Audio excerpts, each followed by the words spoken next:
Hello दोस्तों, स्वागत है आपका IQ स्मार्ट पे।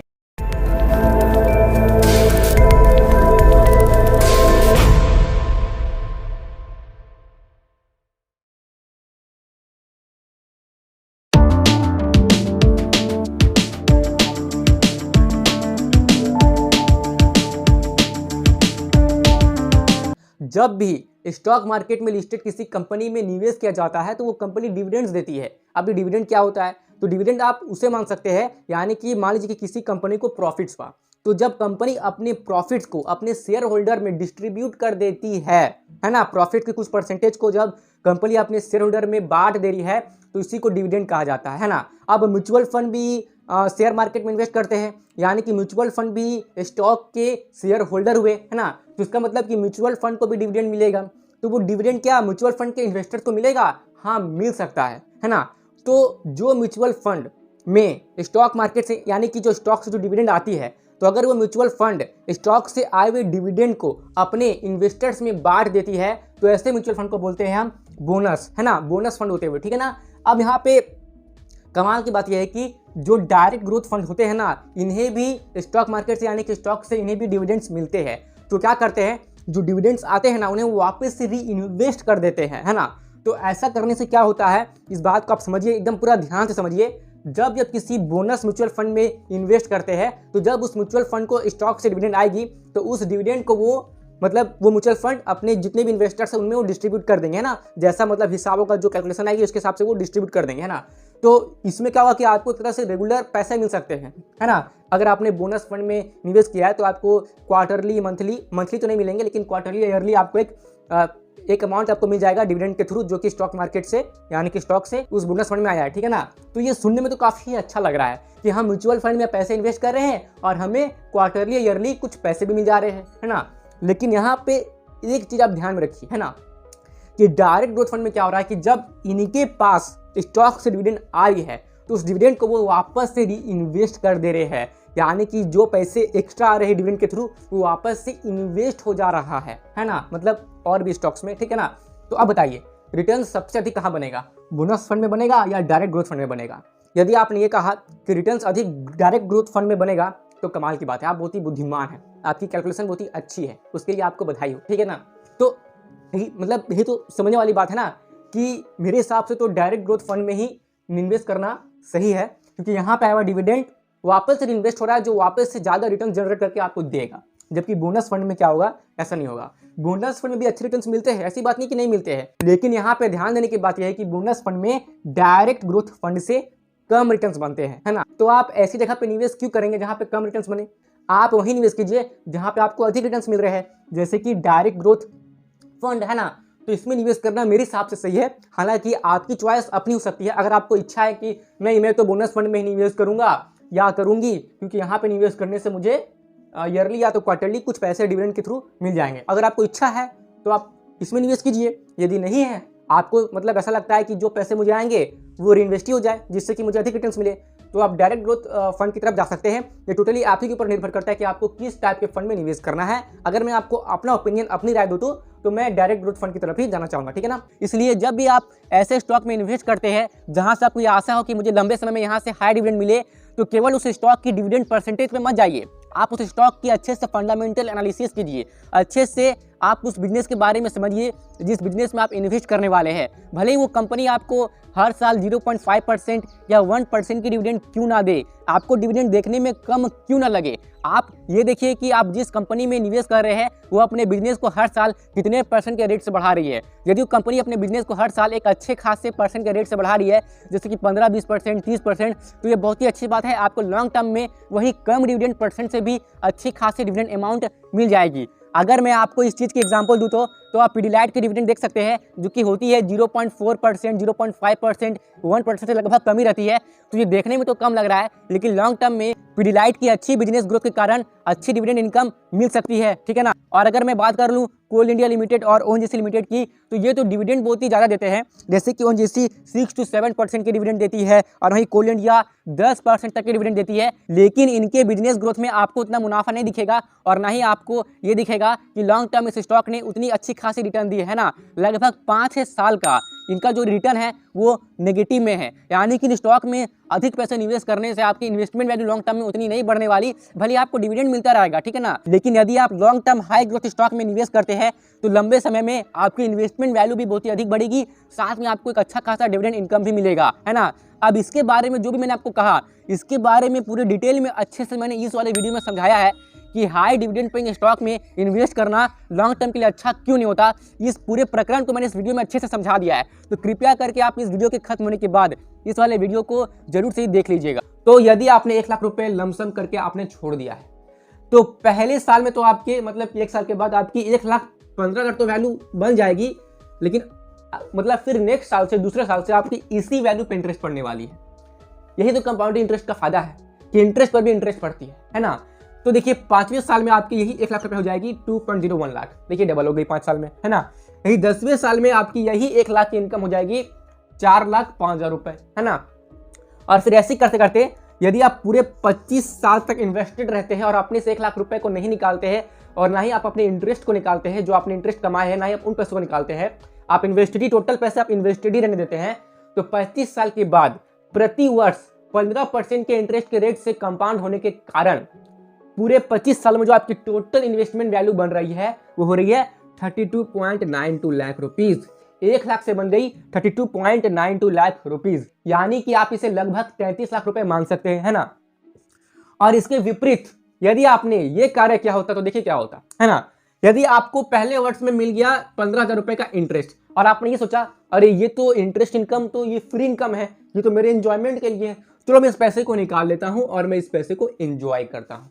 तो आप क्या करते हैं, जो आपने इंटरेस्ट कमाए पहले साल में 15,000 रुपए की, आप उसे निकाल लेते हैं और आप एंजॉय करते हैं या उससे किसी तरह से भी आप खर्च कर देते हैं, है ना। तो फिर आपको नेक्स्ट ईयर आपको 15% का इंटरेस्ट के हिसाब से आपको और 15,000 रुपए मिलेंगे, क्योंकि आपने 1 लाख रुपए निवेश किया है ना। तो फिर से आप उस 15,000 रुपए को निकाल लेते हैं और आप एंजॉय करते हैं, है ना। और ऐसा हर साल करते हैं, तो हर साल उस 15,000 रुपए को निकालते रहने से और उसे एंजॉय करने से, है ना, तो पूरे 25 साल के बाद आपकी इन्वेस्टमेंट वैल्यू कितनी रह जाएगी, 1 लाख ही रह जाएगी, वो उतनी बढ़ेगी नहीं, क्योंकि आप कंपाउंडिंग को काम ही नहीं करने दे रहे हैं। आप सिंपल इंटरेस्ट वाली माइंडसेट रखते हैं और आप सिंपल इंटरेस्ट के जरिए ही काम कर रहे हैं, आप उसी की तरह काम कर रहे हैं। तो सिंपल इंटरेस्ट में आप बस प्रिंसिपल अमाउंट को देखते हैं, है ना। आपने सारे इंटरेस्ट को, हर साल आप अपने सारे इंटरेस्ट को निकालते गए और एंजॉय करते गए, और 25 साल के बाद आपकी वैल्यू केवल 1 लाख रुपए रह गई। आपने अपने पैसों को कंपाउंड होने नहीं दिया और आपकी धन नहीं बनी। जबकि आप क्या कर रहे थे पहले वाले केस में, आप क्या कर रहे थे कि आपने 1 लाख रुपए निवेश करके छोड़ दिया है और आप अपने इंटरेस्ट को नहीं निकाल रहे हैं। तो हर साल अपने इंटरेस्ट को ना निकालने के कारण ही और अपने पैसे को पूरा इन्वेस्टेड रहने देने के कारण ही आपके 25 साल में बने 32.92 लाख रुपीज, जिससे कि आपकी हुई वेल्थ जनरेशन, आपको एक धन बना। इतना पैसा कम नहीं होता है, 33 लाख रुपीज के आसपास, ठीक है ना। प्रोटेक्शन ये बहुत ही जरूरी है, इस पे आपको ध्यान देना ही देना है। यदि आप इस पे ध्यान नहीं देते हैं तो आप एक अच्छी आर्थिक स्थिति को प्राप्त नहीं भी कर सकते हैं। अब ये क्या है समझिए, देखिए, भगवान करे कि आप हमेशा स्वस्थ रहे, समृद्ध रहे, मेरी ईश्वर से यही प्रार्थना है, ठीक है ना। लेकिन इसके बावजूद क्या होता है कि मतलब कि लोगों की स्वास्थ्य बिगड़ जाती है या फिर उनका कोई एक्सीडेंट हो जाता है, ठीक है ना। तो मतलब कि स्वास्थ्य बिगड़ जाने पर या फिर कोई एक्सीडेंट होने पर क्या होता है कि उस व्यक्ति को हॉस्पिटलाइज होना पड़ता है और यहाँ पे बहुत सारे मेडिकल के खर्चे आते हैं। तो मान लीजिए कि किसी व्यक्ति को स्वास्थ्य से संबंधित कोई बीमारी हो गई, ठीक है ना। अब उस बीमारी को ठीक करने के लिए बहुत से खर्चे आएंगे, ठीक है ना। अब उन खर्चे को पूरा करने के लिए क्या हो सकता है, या तो व्यक्ति अपने सेविंग्स पे हाथ डालेगा, यानी कि उसने इतने सालों से जो पैसे बचा के रखे हैं उस पैसे को उस व्यक्ति को खर्च करना होगा अपनी इलाज के लिए, अपनी मेडिकल ट्रीटमेंट के लिए, ठीक है। या तो फिर उसे अपने इन्वेस्टमेंट पे हाथ डालना पड़ेगा। इन्वेस्टमेंट यानी कि लोग इन्वेस्टमेंट क्यों करते हैं, तो अधिकतर लोग इन्वेस्टमेंट इस सोच के साथ करते हैं कि भविष्य में उनकी आर्थिक स्थिति अच्छी रहे, उनकी नेटवर्थ यानी कि उनकी कुल संपत्ति बढ़े, ठीक है ना, उनके पास एक अच्छा खासा पैसा हो, ये सोचकर अधिकतर लोग इन्वेस्टमेंट करते हैं। तो अब हॉस्पिटलाइज होना पड़ा है, इसमें अपने इन्वेस्टमेंट के पैसे भी बाहर निकालने पड़ सकते हैं, या फिर अपने इमरजेंसी फंड यानी कि वो खर्चे जो किसी इमरजेंसी के लिए रखे हुए थे उसे भी निकालने पड़ सकते हैं, इमरजेंसी फंड पे भी हाथ डालना पड़ सकता है, ठीक है। अगर ये भी नहीं हुआ तो मान लीजिए कि किसी के पास सेविंग भी नहीं है, इन्वेस्टमेंट भी नहीं है और इमरजेंसी फंड भी नहीं है, और वो व्यक्ति हॉस्पिटलाइज हो गया है तो उसके पास क्या रास्ता बचेगा? उधार ले लो, लोन ले लो। अब लोन लो यानी कि अपने ऊपर एक और बोझा लो, ठीक है ना, यानी कि आप कर्ज में डूब जाओ, ठीक है ना, और फिर कर्ज चुकाओ। तो ऐसी स्थिति में जहाँ पे आपको अपनी सेविंग को खर्च करना पड़े, अपने इन्वेस्टमेंट के पैसे को निकालना पड़े, अपनी इमरजेंसी फंड को मतलब कि यहाँ का पैसा निकालना पड़े, इमरजेंसी फंड का पैसा निकालना पड़े, या फिर किसी से उधार लेना पड़े, लोन लेना पड़े, और फिर उसी लोन को बाद में इंटरेस्ट पे चुकाना पड़े, तो ये सब हरकत एक ऐसी हरकत है ना जो आपको एक अच्छी आर्थिक स्थिति को प्राप्त करने कभी नहीं देगी। समझिए कि एक बाल्टी है, हाँ, तो जब वो बाल्टी में पूरी पानी भर जाएगी तो इसका मतलब यह है कि आप एक अच्छी आर्थिक स्थिति को प्राप्त कर लिया है आपने, ठीक है ना। मेरी बात को समझिए कि एक बाल्टी है, ठीक है ना, जिससे मैं मान रहा हूँ कि वो आपकी फाइनेंशियल कंडीशन है, ठीक है। आप उस बाल्टी में जब पूरा पानी भर जाएगा तो इसका मतलब यह है कि आपने एक अच्छी आर्थिक स्थिति को प्राप्त कर लिया है, कमाल की बात है। लेकिन यदि उस बाल्टी में छेद होगा, 4-5 का छेद होगा, तो जब भी आप पानी भरेंगे ना तो पानी उस छेद से गिर जाएगा और वो बाल्टी कभी भरेगा ही नहीं। और जब बाल्टी कभी भरेगा ही नहीं तो आप अच्छी आर्थिक स्थिति को कभी प्राप्त कर ही नहीं पाएंगे, ठीक है ना। तो जब आप एक अच्छी आर्थिक स्थिति को पाने के लिए बाल्टी में पानी भर रहे हैं ना तो छेद का काम करिए ये सब, ठीक है ना। सेविंग्स में छेद हो गया आपका, इन्वेस्टमेंट में छेद हो गया, इमरजेंसी फंड में छेद हो गया, तो ये सब छेद है और यहाँ से पानी बाहर निकल जाएगा तो हो गई आपकी पर्सनल फाइनेंस मतलब पूरी, इसकी प्लानिंग पूरी नहीं हो पाएगी, ठीक है ना। तो कुछ भी हो ऐसा प्रयास कीजिए कि आपकी सेविंग्स कम ना हो, आपकी इन्वेस्टमेंट से आपको अपने पैसे बाहर निकालने की आवश्यकता ना पड़े, ठीक है ना। इमरजेंसी फंड भी सेफ रहे, हाँ, और किसी से उधार लेने की आवश्यकता तो बिल्कुल पड़े ही ना। तो ऐसा कौन सा स्थिति हो सकता है जहाँ पे आप इस छेद को होने ही नहीं देंगे? ऐसा कौन सा स्थिति है? वो स्थिति है इंश्योरेंस। इंश्योरेंस आपको बचा सकता है। ये वो मतलब तरीका है ना जिससे कि आप अपने सेविंग, इन्वेस्टमेंट, इमरजेंसी फंड को बचा भी सकते हैं और आपको किसी से उधार लेने की भी कोई आवश्यकता नहीं पड़ेगी। इंश्योरेंस में क्या होता है कि आपको बहुत ही बड़ा कवर मिलता है जिसके लिए आपको हर महीने एक छोटी सी प्रीमियम पे करनी पड़ती है, ठीक है ना। तो देखिए इंश्योरेंस तो बहुत तरह के होते हैं, बहुत तरह के इंश्योरेंस होते हैं, लेकिन मुख्य रूप से ये 2 इंश्योरेंस आपके पास होना ही चाहिए। वो क्या है? टर्म इंश्योरेंस और हेल्थ इंश्योरेंस, ठीक है ना। अब इनके बारे में मैंने इन वीडियोस में डिटेल में चर्चा की है, हाँ, तो यदि आपको इंश्योरेंस के बारे में डिटेल में अच्छे से समझना है तो आप इन वीडियोस को देख सकते हैं। अगर मैं यहीं पे इंश्योरेंस के बारे में समझाने लगूँ ना तो वीडियो बहुत ही ज़्यादा लंबा हो जाएगा, वैसे भी लंबा हो ही रहा है, ठीक है ना।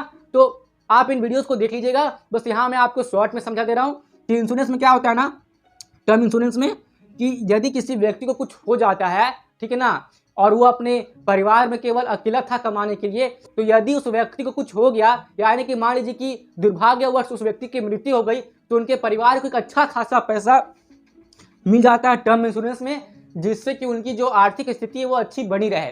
टर्म इंश्योरेंस में क्या होता है ना कि अगर आप सही समय पे अगर ये लेते हैं ना टर्म इंश्योरेंस, तो 1000 रुपये से भी कम प्रीमियम पर 1 करोड़ रुपए तक का भी कवर मिल जाता है, ठीक है ना। वैसे भगवान न करे कि कोई ऐसी आपत्ति मतलब कोई ऐसी स्थिति आए, है ना, कि किसी घर में कमाने वाले इकलौते व्यक्ति की मृत्यु हो जाए, ऐसी स्थिति ना ही आए तो अच्छा है, लेकिन फिर भी टर्म इंश्योरेंस लेके रखना बहुत ही जरूरी है कि भगवान न करे मतलब अगर कोई ऐसी स्थिति आ भी जाती है ना तो आपका जो परिवार है वो सेफ रहेगा, उनकी आर्थिक स्थिति अच्छी बनी रहेगी, ठीक है ना।